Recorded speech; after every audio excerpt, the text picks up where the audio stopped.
Ixia, si Bruno sa lane. And it's also a soft counter versus the Paramis. And ang hirap din abutin for Geekfam. Even though sabihin natin merong lapu-lapu, again, yung lifesteal kasi ni Ixia, magiging problema for Luke. Kasi baka i-sustain ng Ixia yung damage output ni lapu-lapu. So it's really an interesting pick that is coming out from Blacklist International. And I don't particularly like yung last pick ng Geekfam. They went with the Grok. Graki. And yung mga heroes nila, medyo walang, yung heroes ng Blacklist, semi-walang pake doon sa Grok. And pwedeng nakawin kasi yung wild charge. Oo nga eh. Sige, bahala ka dyan. Ay, oo nga. So, ang dami pwede pang setup dito para side ng Blacklist International. At ganoon din naman para sa Geekfam. This is game number 2. Tingnan natin kung aangat ba ngayon ang Blacklist. Tsaka ang ganda kasi nung setup na mangyayari eh. Ini-expect ng Blacklist International na magsasama-sama yung Geekfam. Kasi nga ano sila eh, Fred rin eh. Kapag ganito yung lineup mo, may Paramis ka pa, magdidikit-dikit kayo. Easy catch for the Terizla. Easy catch and easy full barrage. Ganda rin kasi nung ano ba ng Blacklist, no? Tinanggal din Ruby pati Minotaur. So napilitan, humanap na ibang setter yung Geekfam dito. Pero ang ganda ng ginagawa ni Reyna. Sinusundan niya lang si Nile. Malulugi kasi sa XP si Yue dahil naka-Grok block. Greenock block yung unang wave. Kaya si Valentina hindi makakuha ng XP dito labang kay Aboy. Kaya naman si Aboy dito ay lumabang ng konti. Pero, I mean, Valentina pa rin yan. Napaka-hapdi pa rin ng kanyang initial level. Dahil, aside from the poke, hindi mo kasi gustong bigyan ng XP na si Valentina. Kasi kapag nakalamang siya ng XP, yung sustain ay lalabas at lalabas. Ayan na. Grabe, boss. Oo, grabe, boss. Ayan ang labanan. Pag tonting ang laban, si Rene J ang ilalaban ko dyan. Ay, pero sinasabi Wala, no? natin, medyo nakakadelay yung mga ganun. Di ba yung tatlong pindot ni Nile, habang pumipindot siya, naglalakad si Sensui. Sadya niya yun eh. Sadya niya yun eh. Pindutin mo yung recall na yan. Pindutin mo yan. Pinipindot na yung recall. Ang kunat ng jungle. Binabanatan lang ni Rene J. Sabi ni Rene J, makunat ka. Sige, makunat ka. Meron ako. Okay, Marky, mula doon sa top lane. But Rene J, hindi kita titigilan. Chika, hindi tinitigilan ni Rene J. Pero ngayon si Balonski ang mula doon. Balonski, nakula. Oh, may harap. First blood. Nag-profile pa si Edward. Oo. At makikita natin ngayon sa may top lane, parang diretso yung mga napakaganda naman nangyayari ngayon para sa Blacklist International kahit hinarangan. Parang naging humpy-dumpy yung Akay. Walang tigil eh. Walang tigil si Rene J. Basta makita lang kung nasan si Nile at nakuha na ng Blacklist International yung macro na gusto nila sa early stages ng laro. Susubukan sila. One judge coming in para kay Yue. Sino makakuha? Si Baloyski. Nanakaw ni Baloyski yung turtle. Lamang pa ba ito ni Luke? Luke coming in with the bravest fighter. Okay, Luke. Babanatan din si Edward at hindi nga nila hinayaan si Edward makatakas. Nag-commit si Edward ng ult pero okay. Nakakailang nakaw na si Baloy, pati yung green, ninakaw. Walang retry si Sensui. Nanakaw ni Baloy, pati yung Framer. Nanakaw! Ay, yung ano, Yung lizard, o yung ursa. Oo, yung ursa. Tingnan natin. Wala ito ngayon si Sensui. Oh, no. Nanakaw pa ni Nile. No! That is such a crucial mistake from Sensui. Yung retry. Sinapak lang ni Baloy yung turtle kanina. Yung ano Hinampas lang. Hinampas lang. Hampas lang. Hinampas niya lang yung turtle. Okay, so turtle, tapos yung golem, Nakuha pa nung Guardian's Barrier. maging yung purple. Si Baloy, danakaw man. Grabe. Gutom na to si Baloy. Oo, kumukuha na siya ng mga pwedeng kainin doon sa may jungle ni Sensui. Ngayon naman kailangan na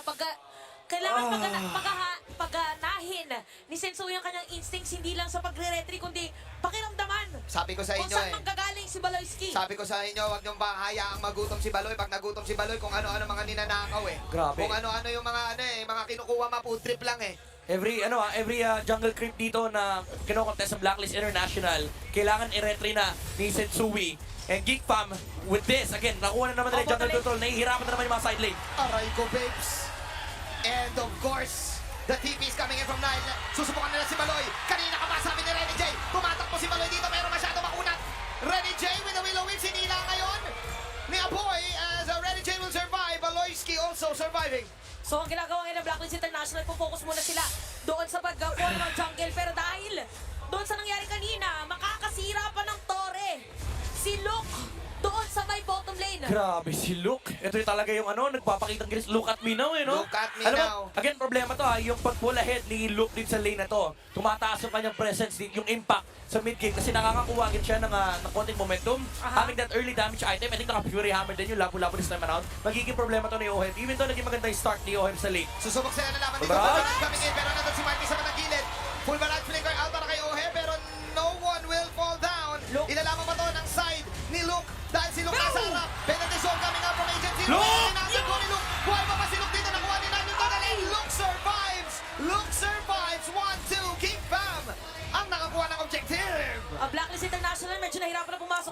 si Luke mag-zone. Gra- Parang top look. And listen! Oo nga eh. Oh, Baloy, grabe. Talagang nakaka-bad trip. Yung ginagawa dito ngayon ng Blacklist International. Look! Okay, alright. Okay, so nabigyan na ngayon si parang Luke. Parang hindi na muna siya kailangan tignan.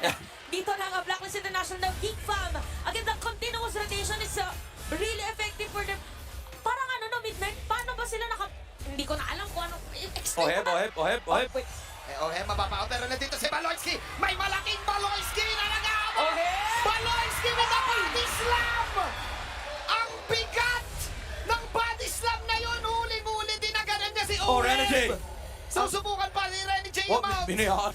Pinauwi. Pero dadagan o Baloyski on to Oheb. Sobrang crucial nun. Oo, talagang kita natin ngayon na nag-ahabol ang Blacklist International middle lane. Oy, hindi. Susubok pa rin sila. Nail, Wala sila Nail, dito. Nail. Kailangan pa rin ito ni Shinzui. Hindi pa rin tinitigilan. Binabato lang ng mga bola. Luke! Ni Marky. Habang si Luke gugo pa rin. Ayan! Spin para kay Shinzui. To counter go. But the tower lang ang target ni na Marky. Luke with the extra light steal. Luke with the extra shield. Luke is still alive. Teresa! Full barrage. Ilalaban nila dito. Ayan na! At ayun yung combo with the guiding minute to full barrage. Ilalaban pa rin ito ni Naoy. At matitira lang si Aboy. Aboy is down. Double kill for the Filipino sniper. Masyadong lumalim ang Geek Fam. Blacklist with a counterplay. And nakakuha ng tower dito yung Geek Fam. They are getting the control on the base or on the jungle of Blacklist International. Pero these return kills are so important as well. Dahil nakakakuha ng konting momentum dito si Oem with that full barrage. Sinama pa yung lipad actually para lang ma-close yung gap against the Grok and of course to destroy the Nether Realm. And Geek Fam, even though maganda yung nagiging start nila dito, they have a 1k gold lead. Still, yung gold na pumunta kay Oheb, sobrang critical din ito. Oh, tsaka sobrang ganda na parang si Luke dito may ilang na tatalon agad. Kailangan niya munang hanapin ngayon kung nasan si Oheb. So medyo hindi na gano'n na magiging aggressive ang Geek Fam sa ating laban. Pero tingnan natin ngayon, again 4-3, tatalon na si Luke. Ilalaban pa rin nila. Grabe, yung pagka-conceal. Harap agad si Luke. Nandito na rin si Marky dahil gusto lang nila kunin itong turtle na to. Matinding turtle take. What a zone mula sa Geek Fam. All three turtles. This is pure jungle control coming out from Geek Fam. Although may mga times na talaga nag-overextend sila like this one. Pero again, it's all for the sake of just controlling this jungler of Blacklist International. Wild charge mauli si Baloyski pero masyado maligsi at ayun yung even na gagawin si Shinzui. But Baloyski survives because of Oheb. Habang nandito si Oheb, kaya makibol barrage to. Ay, si Luke! Pero nagdidikit-dikit na ang set ng Blacklist International. Hinabol nila si Luke! Oheb. Habang sila ni Jenna Mumula, pinagbabato ng mga bowling shot. Nandito si Luke from behind. Mula kay Oheb. Masinda na ngayon ang hawak ko as Oheb with a beautiful outplay. Ilalaban pa Pag-abot pa nila. nito. Dahil sabi ni Obi, kaya ba? Duwabing coming in. Habang nandun si Edward with the punish. Napakaganda para sa Blacklist International. Sila naman yata ngayon ang dediretso. Hindi nila pinagalaw ang mga players ng Geek Fam. Nag-overextend yung Geek Fam dito. Again, the full barrage punish from Oheb. Hindi na nila maabot yung H nung tumalo na yung lapu-lapu. Pero look, Ilalaban pa second rin. try. Ilalaban pa rin. Wala sila pakialam. Gusto nilang ilaban to dahil sabi ni Luke, hindi lang si Baloy ang gutom. Hindi lang si Baloy ang gutom dahil gutom din ako sa kill. Marky getting, of course, the Oh, volley Marky! shot. Flicker and volley shot. Mainit din pala si Kuya Marky. Parang hindi na rin nila pinahinga ngayon ang Blacklist. Middle lane mukhang kukuhanin din nila. Umaapoy ang bola and that is a clear punish onto Oheb. Tama si Midnight.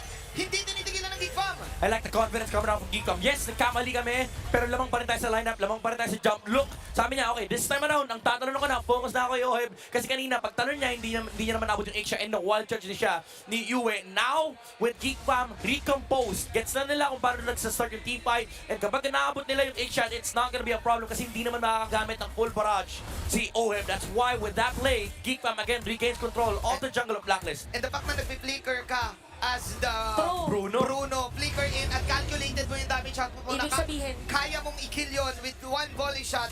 Ganon ka ka-confident ang Geek Fam sa laruan nila. Ito yung literal na maganda talaga gising. confidence is the marquee para dito sa Geek Fam. Appear. Kasi talagang pinasok niya eh. Baloy. Siya din naman eh, Baloyski. Oo nga, Oo no. nga, may key din siya.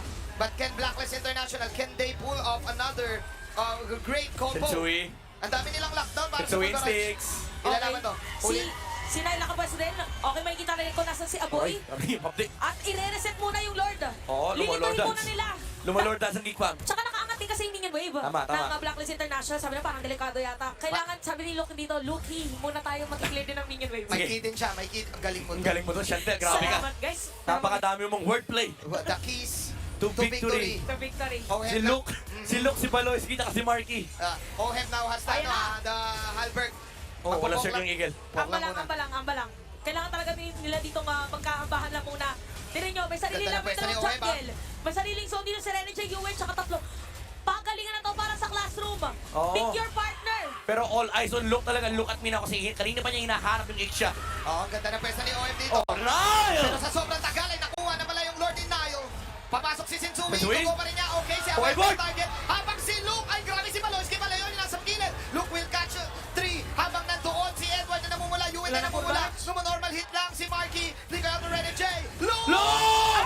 Huli si Yue. At ngayon si Sensui tumatakbo na. Walang full barrage. Walang full barrage ang Blacklist International. Oh my Parang goodness. sabi-sabi na nag-flicker pala. Tignan nyo yung mga countdown. Turtle and Purple yung... Ay, Lord and Purple yung nakuha ng Geek Fam. Sobrang daming outplay na nangyari doon. Hindi in-expect ni Sensui na iba-burst ni Nile. Yung Lord, nakita natin na kanina pa siya nagpapaipon ng ng white HP. Yung energy. And ginamit niya ang Princess Rat Retry para hindi na makakuha ng Lord yung Blacklist. And again, look very consistent sa mga jump. Hindi nakapasok si Obvious team. But then, even under the protection of the Nether Realm, yung damage output kasi nababasag niya kagad yung additional layer of HP. And he was forced to flicker out, limiting yung damage output ng Blacklist International. Kaya naman nakafront din si Marky and naramdaman ng Blacklist, hindi nila pwede i-go yung team fight na yun. At nakikita natin ngayon, possible team fight yata ulit para sa Geek Fam dahil yung Lord ay mabarcha dito sa gitna. Mukhang mabilis lang din naman na madedefensahan ng Blacklist International.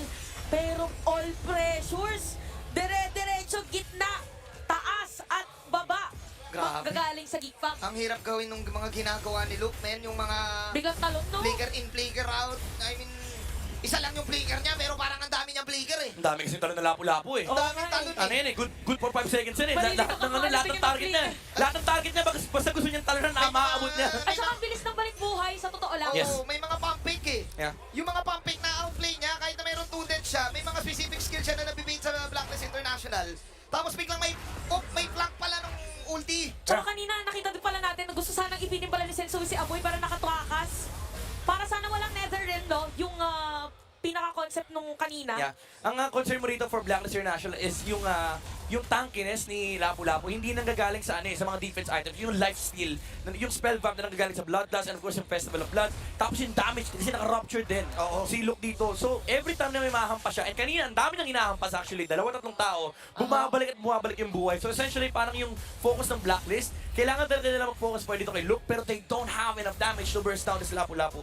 Tsaka kanina nung hinahabol niya si Oheb, kahit harapan ni Oheb talagang wasiwas lang ng sandata Oo. ang magiting na hero. Look at me talaga eh. Look at me. Kailangan pa ni Oheb dito siguro ng mga one more item, maybe a penetration item to get rid of the tankiness Oo. na meron ng isang Lapu-Lapu kahit umarap sa Kaso kanya. wala kang armor eh. Oo nga Kahit pala. pag ma-level ka rin siya, walang armor eh. Oo nga. Again, napakalalim ng storyline nitong laban natin First na International René J. Sensui, si Baloyski, ngayon ulit lang niya makakalaban. Yeah. Sila Oheb, Edward, sa M-Series. Parang hindi na wala ng Kabado 20 factor eh, no? Oo. Kanina pa natin Sa sinasabi yun playmaker na eh. Playmaker na eh. Ano na siya eh. Kalmado 20. Yeah. Kalmado. Kalmado 20 na yung moves Kabado niya 20 na eh. siya. Grabe si Gutom na Nile, gutom no? eh. Parang 3 may levels. Oo. 3 levels ahead na naman kay Sensui. Oo nga, no? Oh, Nile! Okay, tingnan natin. Nagwan niya si Owen. Dito meron naman si Nile. Yun yung nakatameron. Owen will take the last hit. Owen. Makakapag-out. May nag-guiding nila dito sila Baloyski. Meron pa body slam. Na-body slam si Edward. Full barrage! Full barrage siya. Meron si Owen. Maganda na pwesto. Meron look at look. Look! Look at look. Pinapanatan si Owen sa likod. Owen may nag-guiding me down. Dalawa mawala sila ng gigpa. Pero ilalaban pa rin ito nila Owen. The save. The save is real. As Blacklist International, they will take this Lord and they will take out more. At isang mabilis lang, bumaliktad ang laban. Tingnan natin Blacklist International kung paano nila i-capitalize yung Lord. Hindi ko na malaman kung anong klaseng siyensya ang nangyari. Biglang lumangang. This is classic Blacklist International. Bigyan mo ng maliit na butas. Sasagarin talaga nila Nile with that dash inside the Lord. Nakita ng Blacklist kaagad. Nag-commit yung 5 heroes. Went to heavy spin. Pinatay kaagad nila yung Fredrin. Hindi umabot yung Geek Fam. Even though it looked like there was gonna be a punish, doon na lumabas yung, yung combo ng Netherrealm into full barrage. Si Luke nakaharap ng magandang pwesto pero ang dami rin kasing target na nalalife-stealan ni Oheb kanina. Hindi nag-matter yung damage output kasi yung tatlong members ng Geek Fam binabanatan ng Nick siya. Kaya, Sobrang tapang din ni Oheb.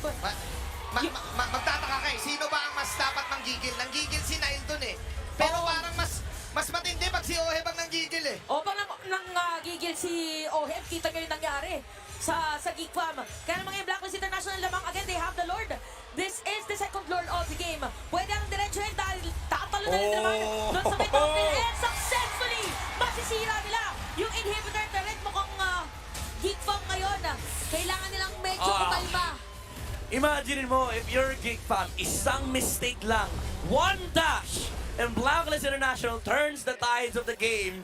And ngayon, yung late game, mahihirapan na ang Geek Fam dito kasi lamang talaga sa range ang Blacklist International. Bakita natin kanina yung existence ng Lapu-Lapu. Yes, he is still gonna be a problem, lalo na pabuo na yung Blade Armor. Pero dahil sa sobrang dami sa bagay. Kailangan pa na ito ni Edward. Meron siya immortality na sa lure siya. Full barrage! Si Yue with the full barrage na naman for the zone. Amoy will pump the Netherrealm habang wala si Maloyski.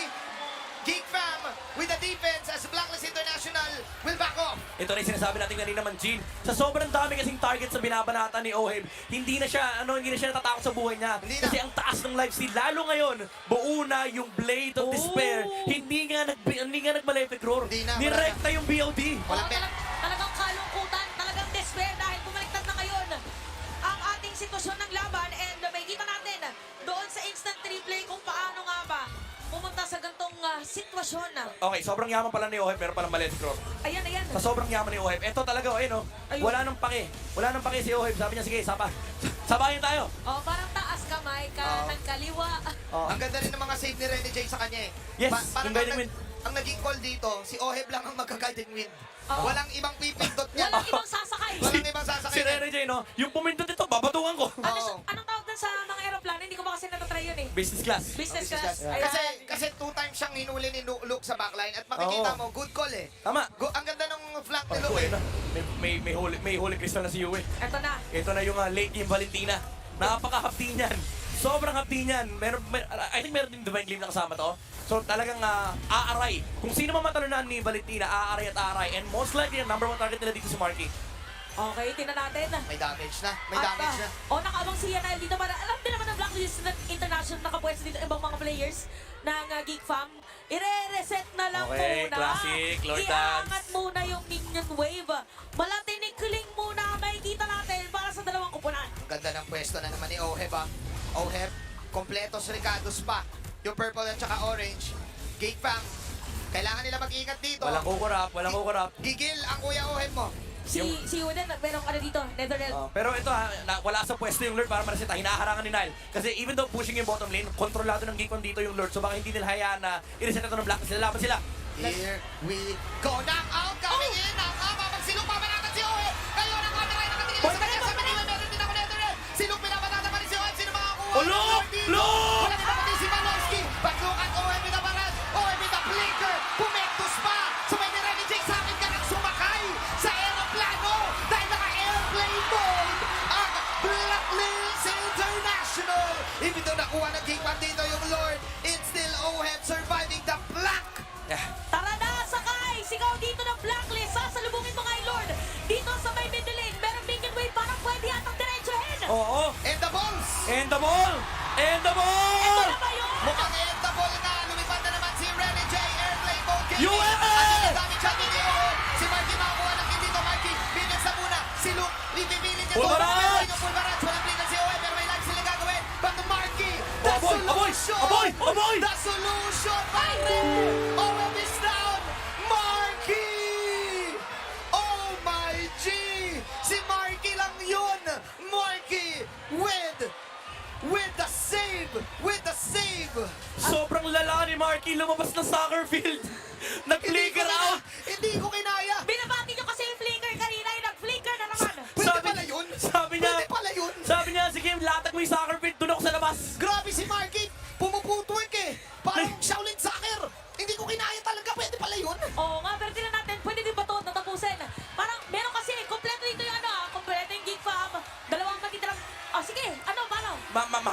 promise. Sobrang my. captain niya, boy. Sobrang my. captain nung promise dito. Umabot din kasi yung promise mo na Netherlands. This is a super risky call. Super risky Luke, call. Para sa Big Luke. Bang. Pwede sila mabalance dito. Luke, mababa-out. Magkamo ng Black International dito. Pero buhay na ngayon. Si Ohen. Makikita natin yung go pa rin nila to. Pero yung mortality si Luke. Kailangan ng magtakbo. Nail, Nag-give up. full Pero barrage. ayaw niya full barrage. Ilalaban si Mikey kanina ka pa.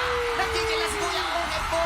At ayun na nga yung sinasabi natin na pwede ng endable. Parang pinatagalan to ng side. Yue! Ng Black International kanina. Yue! At si Yue will punish King Bam. And this is it. Isang marcha towards the mid lane. Wala na kayong solution sa problema dahil mukhang amin na ang game number 2. One Sabi cannon. ni Shinzumi, tapusin na natin to. Tapusin na ang dapat tapusin. Immortality din si Oheb dito. Hindi na naman pansin. Oheb, igugo niya muna yung top lane habang si Paloyski, babadis lang si Oheb. Pero may mortality yan. At wala na si Oheb! Marty for the damage output. This is it. Pwede mo na sabihin ang end the ball. Blacklist International will take game number 2.